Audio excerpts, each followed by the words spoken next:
everyone. Happy Friday. Welcome to Finance Friday. This is the show where we transform your relationship with your money by giving you the information that you need to grow and protect your wealth.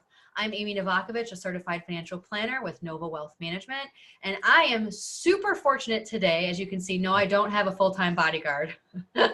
Yeah, right. But I did bring in Brian Sawyer. He is with the Financial Crimes Unit in Lee County? Collier County. Collier County. Yes. So he sees a lot on a daily basis about how you and I get taken advantage of, how just business owners get taken advantage of, how people use email and technology and all sorts of different things. So we brought him in here today because I think it's like National Financial Crime Awareness Week or something along those lines. Correct. That was telling me, which you said, I loved your response to that. You're like, every week should be. Absolutely. Financial crimes are occurring all the time to everybody. So awareness is key in preventing these types of issues. And they're always evolving. Absolutely. So like, so we're used to the email, right? So what I see in my industry all the time, by the way, if you ever get an email asking you to send money, asking you to click on a link, just don't do it unless you spoke to somebody on the phone that you know, that you've met in person, that you knew the email was coming. But that's what we see in our industry is like the emails is click Absolutely. Here or, hey, actually, I wish I would have brought in my cell phone. I just got a text today saying to claim your money or $2,480 is ready for you on e-file. All you have to do is click this link. And I'm like, I'm not expecting $2,400. Like, I haven't even gotten my taxes together yet. So This is a total scam. But they want me to click on the link to claim money. Absolutely. I've never seen it in text before. Anytime you click on the link, it gives that entity access to your computer database. And it may be your phone, because your phone is a computer. Even an iPhone? Even your iPhone. And they're going to try to disguise it. The old days of something where you could see that it was obviously fake. Yeah. These entities have gotten smarter and smarter and better at how they do things. And so you're going to see something that looks very real. Mm-hmm. Even the unsubscribe link at the bottom of a lot of these legitimate emails, they are using that as a URL for you to click on. So that way it's going to put a worm, malware, some type of virus on your computer. So then how do you unsubscribe?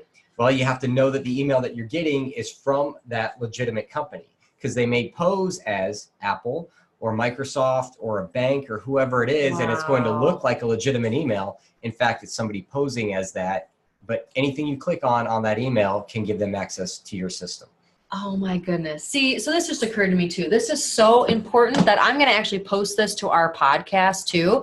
So the Nova Wealth Show is on iTunes and the Wooditch Network, and we're going to post this to our podcast so you guys can listen to this whenever. You don't need internet. You can just download it and listen, because this is so important. Like, I'm in the industry and I didn't even know about that one. Yes. And in your industry as well, criminals can actually sit in your computer for days, weeks, and months waiting for some type of large transaction. So you'll see it with real estate transactions where they may have infiltrated your computer network, and they're sitting there for months, and then all of a sudden you're going to try to buy a house. And you're going to get information on where to do that wire transfer to, but then you're going to get a last-minute email from somebody that looks like it's your title company or your bank or whoever it is saying, no, we've had an issue, please send it to this account. And then you're moving tens of thousands, if not hundreds of thousands of dollars to an offshore account at that point in time. And Isn't that crazy? Never know the difference between it. I did just have that happen to a client. He said, actually his happened the day after he already sent the money. So they were a day late. He got lucky on that. He got lucky but he thought, they're asking me to confirm my bank account again. So maybe they were just looking to confirm the bank account and then pull the money when they knew it would be sitting in the bank account about getting ready to be wired, but they were already a day late, thank God. Exactly. So any large transactions hit that threshold in your mind of what are you not willing to part with.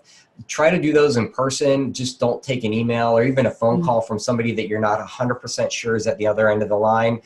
Make sure that you know exactly what's happening with that, because this is how criminals make their money. It's their livelihood. It can be an entire village in a different country and how they make their money. So all it takes is that one incident to make them wealthy.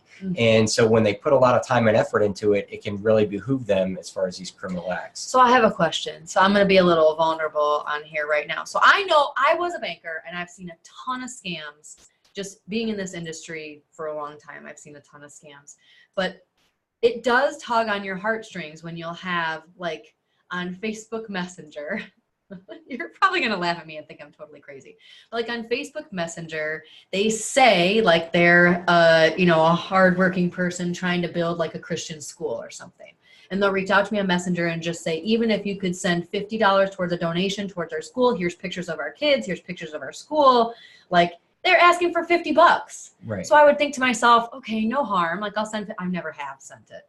But I thought, like, okay, there's got to be some legitimate people out there trying to fundraise on Facebook that are in these distant villages. So do you just never do it? Or do you think those are the criminals and they're just trying to get more and more and more from there? Like, in your opinion, like, what do you think? I mean, because it does pull on my heartstrings. I'm like, if it's legit, I want to help. Criminals will use some type of emotion to bait you in. It doesn't matter what it is. They're going to not say, I'm a criminal, I want your money, because then you're going to say, I'm not going to send you my money. So they're going to try to use some emotion, and it may be, like you said, your heart, feeling bad for somebody, charity. It may be fear. The IRS or the sheriff's office saying, hey, you've got a warrant for your arrest. Could be compassion because your grandkid is in jail or in the hospital. It could be greed in that, hey, you just won the sweepstakes, but we need to take care of some expenses before we send you these several $1,000,000 that you won through a sweepstakes thing. So they're going to draw you in with that. There are sweepstakes that you didn't even enter, by the way. Exactly. If you didn't enter you won the Australian lottery. It's like, did you ever enter the Australian lottery? So it's unfortunate that, some charities may end up not getting money that they would get otherwise, but I am extremely cautious and vet anything that I end up giving money to. Because another thing they'll do with that small donation is they'll see, okay, you sent me $50. Yeah. Now I've got you. So then they're going to realize that you donate at that point in time, whether it's a scam or not, and then they're going to inundate you with more and more requests for this and that, and they're going to try and pull at your heart as much as they possibly can to get money, because $50 can be a benefit to them, and if it's 50 and then 75 and then 25 and then 100 and then 50, you can see where that adds up time and time and time again. Yeah, they even have said, like, even an Amazon gift card or even just any kind of gift card. And I know this is the reason why I haven't done it is because I know these are scams, but there is a piece of me that's like, some good has to be out there. Like, somebody has to be just genuinely trying to raise money and make a difference, but who knows? You need to do that research on your own, and that's all there is to it. Yeah. So if you have a heart for animals or plants or people or whatever it is, research and find the legitimate entity for that. And I'm glad you said the prepaid cards and the gift cards, because that is the number one thing that we see with these scams is they want to be paid via the prepaid cards or gift cards, because that is an electronic form of cash that can be moved anywhere in the entire world. All someone needs is those numbers. They enter them into a computer, and then they launder that to another gift card, and you'll never see that money again. So if anyone, I don't care if it's the sheriff's office, a charity, a bank, whoever wants you to pay money on a prepaid card, that is the number one red flag that I tell people that it's probably a scam. So then that's my answer. Yes. Oh my gosh. For those of you just joining us, thank you so much for being here, Sergeant Brian Sawyer. We're just getting into all different kinds of financial crimes. That's a tongue twister. All different kinds of financial crimes. And we were just talking about different messages that they'll send you, emails that they'll send you, but even in person. So like I was just telling you about something that we went through that was like through a friend of a friend, like it's in person. So what do you see? What are probably the biggest scams that you see that people fall trap to, like not even over the internet, but just in person? In person is pretty rare. I'll be honest with you, because it's so easy to commit scams over the internet, over the phones, via text message, however it is. In person, you're giving up a lot more by letting that person see you, and you're in a specific area. I can commit a scam on a computer anywhere in the world. Same thing with a phone. So the in-person things are a little bit more difficult for a criminal to get away with, but you have to know who you're dealing with as well. We do see a couple real estate things here and there where people are trying to sell some form of real estate. So they may meet you in person. Deal with a legitimate company where you know where their office is, you know who this person is. If somebody shows up in a BMW on the side of the road and has a funky looking business card, it's not worth the risk that you're putting into that.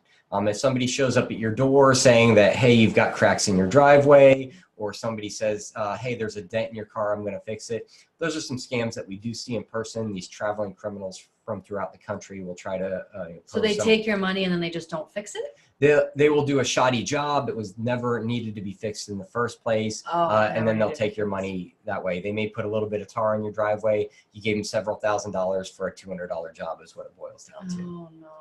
Yes. Oh, my goodness. See, this is something that we all need to be aware of and all need to communicate to each other. If you know of somebody that might tell you about, oh, this great real estate deal, tell them what you know, what you hear on this show as far as the information like that could help them, and just don't keep your mouth closed because you're like, oh, they must know what they're doing, or just verbalize it what you know, because that's how we can kind of get at least the word out, but then they'll evolve and do something else. Absolutely. Be skeptical, especially if you're not expecting it. I don't buy into anything that somebody says.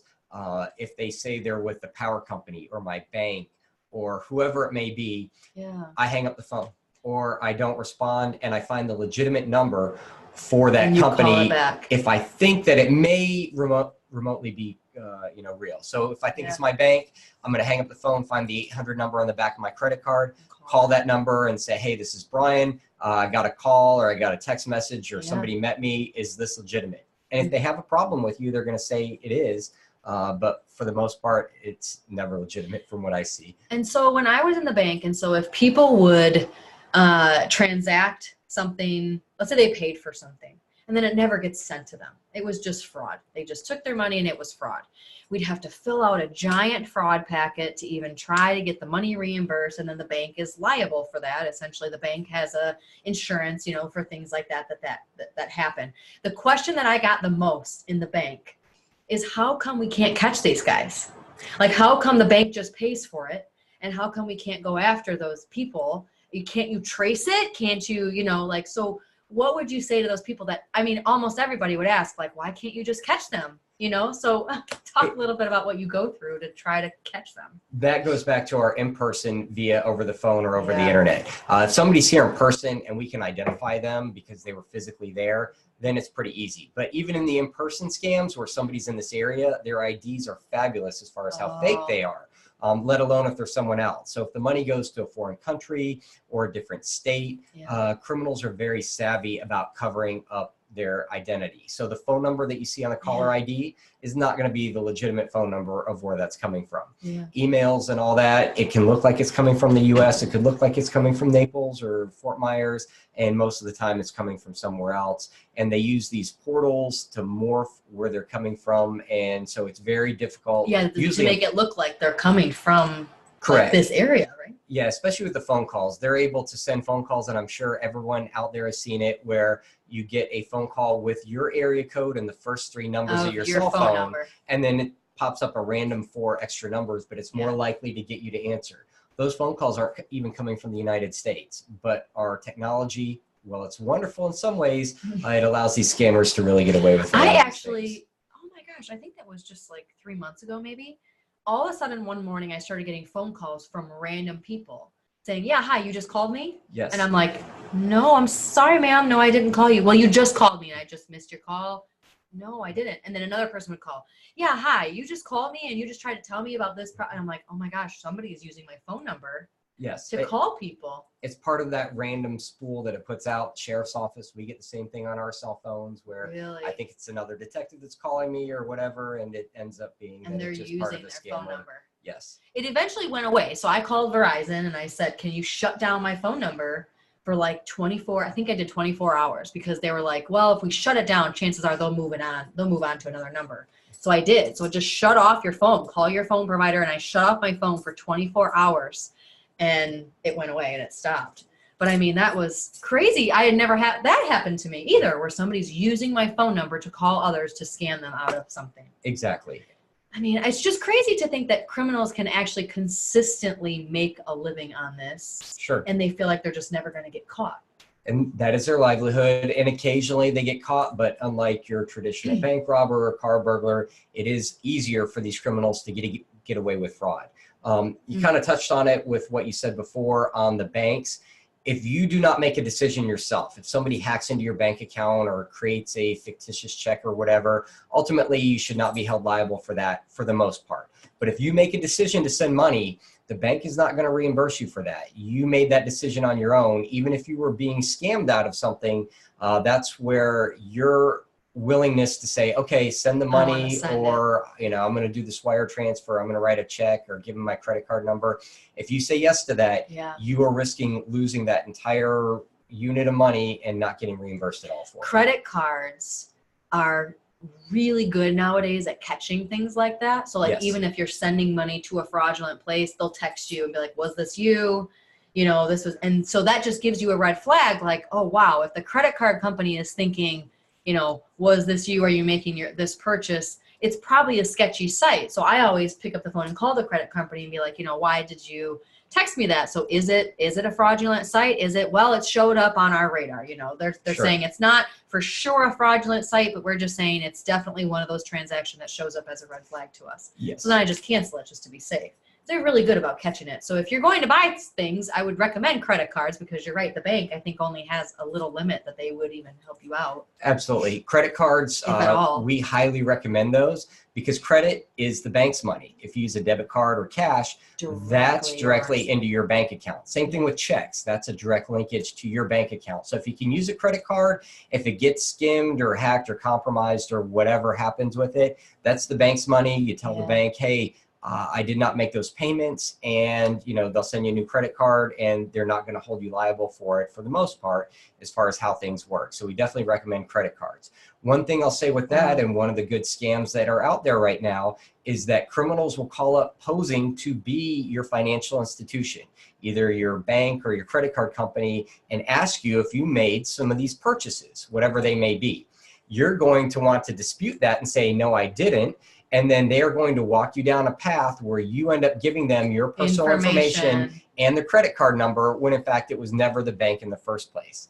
So as I said before, if you get a cold call that you don't expect, even if it seems legitimate, hang up the phone, call the real number that's on the back of your card, or, you know, somewhere in one of your piles of stuff with all the information, and then say, hey, I got a call saying that my card was compromised. And if it was, they'll be able to give you the same information, but it prevents you from walking down this path where they're trying to scam you out of money. Wow. Thank you for that. They're brilliant, aren't they? That is like, I mean, they'll come up with a whole bunch of different things. So guys, share this out. Definitely let's get the word out, because like I said, I'm in the business and there's some things that I don't even know that they'll call and do this. Sometimes I have had them call and they are asking about a transaction, but then they don't ask you for any information. Like, you know, it's legitimate. Right. But if they start asking you information, always be cautious. Always. When people start asking you, even to confirm things. Right. Because they'll be careful and they'll say, so I just want you to confirm the address in Bonita Springs, Florida, you know, and then you think, oh, well, they at least already knew my city and state. I may as well confirm the rest of it. And they're trying to get your specifics, your street address. So definitely don't even confirm information. Always be skeptical. Just like Brian said, definitely pick up the phone and call the regular number. Another thing I want to touch on that you just mentioned was checks. So we used to see, before credit cards and debit cards got more common, a lot of fraud with checks. And I think in Naples, you know, I think a lot of people do still use checks. Like, do you still see a lot of check fraud, or is that kind of dying, or what do you see? We do see a lot of check fraud, yes. When you think about it nowadays, you can take a picture of a check with your cell phone and upload it to your account. So you can see where there's a lot of room for fraud there. Also, when you look at a check, your bank account number's on it, your routing number, your name, your address, the name of your bank. There's all sorts of vital information on that check. Who are you giving that check to? That's what you need to ask yourself. I don't care if the person's wearing a uniform in a business. If you don't know who they are and you don't trust them, we highly recommend you not using checks. They're very difficult to prosecute those type of cases. A lot of mules are used to cash the checks at a bank when it's fraudulent. So the less you use a check, the less likely you are to be scammed as far as that type of thing, because that is a direct portal to your bank account. And who knows how much money they're going to be able to withdraw. You end up getting overages, and it just ends up being a huge pain for a lot of the people out there. Some things you can't control, but the fewer places you use checks, the more you use a credit card, the easier it's going to be to save your bank account from being hacked. The biggest one we always saw just to throw this out there, is that people accepting fraudulent checks, you go to deposit it or you go to even cash it, and then it turns out to be a fraudulent check, they charge you back that money. Absolutely. And Yeah. so, yeah, it's a huge pain to deal with it on the reverse end. Another thing that we see with checks is that people are going to try to pay for a service that you may have. They may try to purchase something that you have, or they may claim ignorance and come up with whatever the scam is at the time, but you are going to receive a check. And then you're going to cash that check, and they're going to want you to send some part of that money back to them. Yeah. So you're going to get to keep $3,500 of $5,000, and they just want you to send $1,500 for shipping or whatever it is. Yeah. You're going to find 2 or 3 days like later Craigslist. that check is going to come back fraudulent, because it takes a few days Yeah. for the company whose check it was it. written under to figure out what's happening. You are held responsible to your bank for that Yeah. entire $5,000 or however much it is that you withdrew. So if you've sent $1,500 out and you spent the other $3,500, the bank's going to want that $5,000 because you told the bank that you said that check's a legitimate You check. honored it. Yeah. Oh my goodness. Any other thing that you can think of? So we covered checks, we covered credit cards, we covered in person, we covered internet and email. Anything else that you see that just people should really be aware of? I think we definitely beat it to death that you have to be skeptical. But I do want to ask one question. Sure. You think on that for a minute.